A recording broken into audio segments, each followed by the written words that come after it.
Hi സുഹൃത്തുക്കളെ, നമ്മൾ കഴിഞ്ഞ ദിവസം തേനീച്ചകളെ പ്രണയിക്കുന്ന ഒരു മനുഷ്യനെ കുറിച്ച് നമ്മളൊരു വീഡിയോ ചെയ്തിട്ടുണ്ടായിരുന്നു.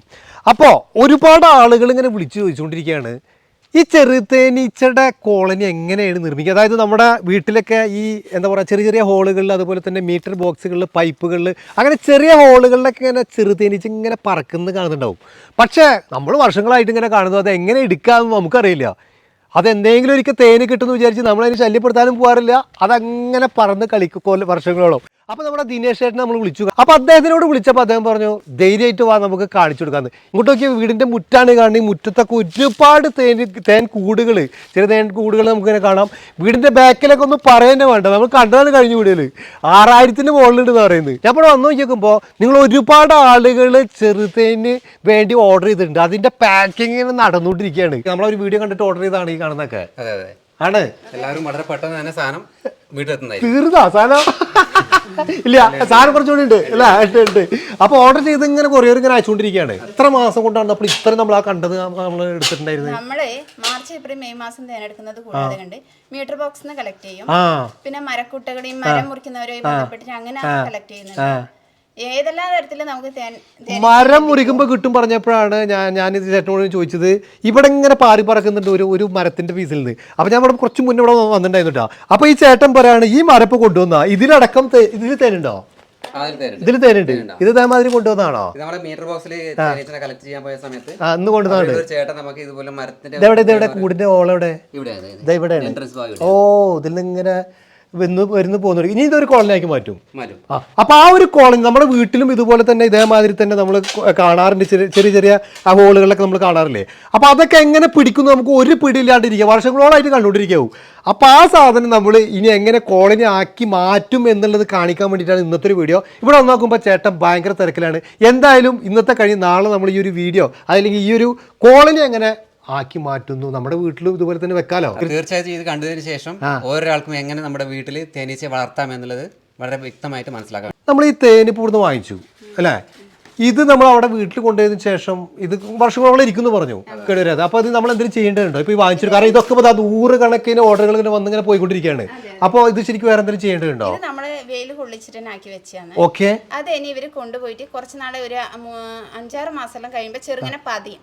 അങ്ങനെ പതിയുന്ന സമയം കണ്ടാല് അതൊന്ന് വെയിലത്തെടുത്ത് വെയിൽ ഒളിച്ചാൽ മതി. സ്റ്റീൽ പാത്രത്തിലാക്കി വെയിൽ ഒളിച്ചാൽ മതി, വീണ്ടും രൂപത്തിലായി. അത് ശരി. ഇതിന്റെ മുകളിൽ ചെറിയൊരു പദം പോലെ കാണുന്നുണ്ട്. ഇതൊക്കെ ആ ഫ്രഷോട് കൂടിയിട്ട് അങ്ങനെ വന്നിട്ടുള്ളതാണോ?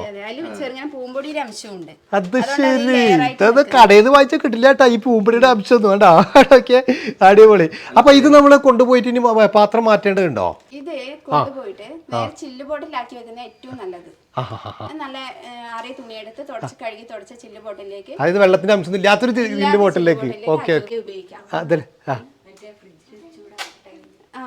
ഫ്രിഡ്ജിലൊക്കെ ഇരുന്ന് മോനടക്കം അറിയാം അതിന്റെ ബാക്ക് തന്നെ അല്ലേ? കാരണം 30 വർഷമായിട്ട് ഇദ്ദേഹത്തിന്റെ ബാക്കിലാണ്. അതുകൊണ്ട് തന്നെ എല്ലാം മോനും പഠിച്ചിരിക്കുന്നു. മോൻ തന്നെ പറയട്ടെ, എന്താ പറഞ്ഞു? ഫ്രിഡ്ജിൽ വെച്ചൂടാ, നേരം അത് കട്ടയാവും. അങ്ങനെ ഫ്രിഡ്ജിൽ വെച്ചാല് അതിന് മോശമല്ല, അതിനായിട്ട് സൈഡ് എഫക്റ്റ് അങ്ങനെ ഉണ്ടോ? മോനൊക്കെ പഠിപ്പിച്ചോണ്ടിരിക്കണല്ലേ? കാരണം മോന് ജനിച്ച അന്ന് മുതൽ ഇത് കണ്ടുകൊണ്ടിരിക്കുകയാണ്. ഫ്രിഡ്ജിലോ AC റൂമിലോ സൂക്ഷിക്കാതിരിക്കുക. ഏറ്റവും നല്ലത് നോർമൽ ടെമ്പറേച്ചർ, അതായത് അന്തരീക്ഷ ഊഷ്മാവിൽ തന്നെ അതേ ടെമ്പറേച്ചറിൽ സൂക്ഷിക്കുന്നതായിരിക്കും ഏറ്റവും നല്ലത്. അതായത് ടൈൽസിന്റെ മേലെ ഡയറക്റ്റ് വെക്കാതിരിക്കുക. അത് വെക്കുന്നത് തന്നെ ഒരു കാർഡ്ബോർഡ് വെച്ചതിന് ശേഷം അതിന്റെ മേലെ വെക്കുക. അത് ശരി, അങ്ങനെ വെച്ചാൽ മതി. അങ്ങനെ ആവുമ്പോൾ വർഷങ്ങളോളം ഇരുന്നോളൂ. ടൈലിൽ ഡയറക്റ്റ് വെക്കുന്നതാണെങ്കിൽ ആ ടൈലുമായിട്ട് സ്പർശിക്കുന്ന ഏരിയ ഉണ്ടാവില്ല, ഗ്ലാസ് ബോട്ടിലിന്റെ പ്ലാസ്റ്റിക് ബോട്ടിലിന്റെ.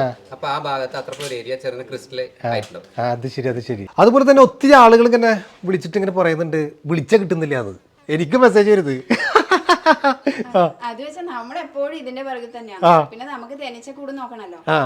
അതുകൊണ്ട് തന്നെ വാട്സപ്പ് ചെയ്തവർക്കെല്ലാം സാധനം അയച്ചു കൊടുക്കുന്നുണ്ട്. വാട്സപ്പ് ചെയ്തവർക്കൊക്കെ സാധനങ്ങൾ അയച്ചു കൊടുക്കുന്നുണ്ട്. അതാണ് ചേട്ടൻ. പിന്നെ രാവിലെ ഇതുപോലെ തന്നെ ഒരു കോള വന്നു കഴിഞ്ഞാൽ കോള് വരുമ്പോ കൊണ്ടുവരും. എന്നിട്ട് ഇത് എപ്പോഴാണ് നീ എവിടെ കൊണ്ടുവെക്കുക? പറമ്പിലൊക്കെ നമുക്ക് ആ മീറ്റർ ഒന്ന് കോളനിയാക്കി കാണാൻ വരണ്ടേ? കാരണം ഇത് കാണുമ്പോൾ പലവർക്കും ഒരു അറിവായിരിക്കും. ഞാൻ പറഞ്ഞില്ലേ നേരത്തെ, ഒരുപാട് കാലമായിട്ട് നമ്മുടെ വീട്ടിലൊക്കെ ഇങ്ങനെ പാറിപ്പറന്ന് നടക്കുന്നതാണ്. ഇതെങ്ങനെ കോളനിയാക്കുന്ന ആർക്കും അറിയില്ല. അതൊന്ന് കാണിച്ചു കൊടുത്താലോ അല്ലേ? അപ്പോൾ ഞങ്ങൾ നാളെ വരാം. കാരണം എന്താ വെച്ചെങ്കിൽ ഇതൊക്കെ ഇവർക്ക് ഇന്ന് കൊറിയർ അയച്ചു കൊടുക്കാനുള്ളതാണ്. അപ്പോൾ അതുകൊണ്ട് തന്നെ നാളെ ഇദ്ദേഹം ഒരു മീറ്റർ എടുക്കാൻ പോകുന്നുണ്ട് പറഞ്ഞു. അപ്പോൾ എന്തായാലും നമുക്ക് നാളെ കാണാം. ചേട്ടൻ്റെ 30 വർഷത്തെ പ്രയത്നം, അതായത് 30 വർഷം ഈ ഒരു തേനീച്ചയുടെ ബാക്കിൽ നടക്കുന്നത്, അതാണ് നമുക്ക് ഫ്രീ ആയിട്ട് പഠിപ്പിച്ചു തരാൻ പോകും. അപ്പം എന്തായാലും സുഹൃത്തുക്കളെ നമ്മുടെ ഈ ഒരു വീഡിയോ ഇവിടെ അവസാനിക്കുകയാണ്. അപ്പം എന്തായാലും നാളെ നമ്മൾ ആ ഒരു മരത്തിൻ്റെ ആ ഒരു ഹോളുകളിൽ നിന്നും അതുപോലെ തന്നെ മീറ്റർ ബോക്സിൽ നിന്നൊക്കെ എടുക്കുന്ന ആ ഒരു ചെറു തേനീച്ചകൾ എങ്ങനെയാണ് കോളനിയാക്കി മാറ്റുന്നതെന്നും അതിനുശേഷം നമ്മുടെ വീട്ടിൽ വെച്ച് എല്ലാ വർഷവും തേൻ എടുക്കുന്ന രൂപത്തിൽ എങ്ങനെയാണ് കോളനിയാക്കി മാറ്റുന്നത് നമുക്ക് നാളെ കാണാം.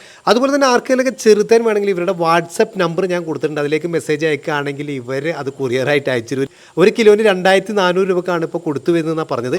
അപ്പോൾ എന്തായാലും സുഹൃത്തുക്കളെ നമ്മുടെ ഈ ഒരു വീഡിയോ ഇവിടെ അവസാനിക്കുകയാണ്. മറ്റൊരു വീഡിയോയുമായിട്ട് നാളെ കാണാം.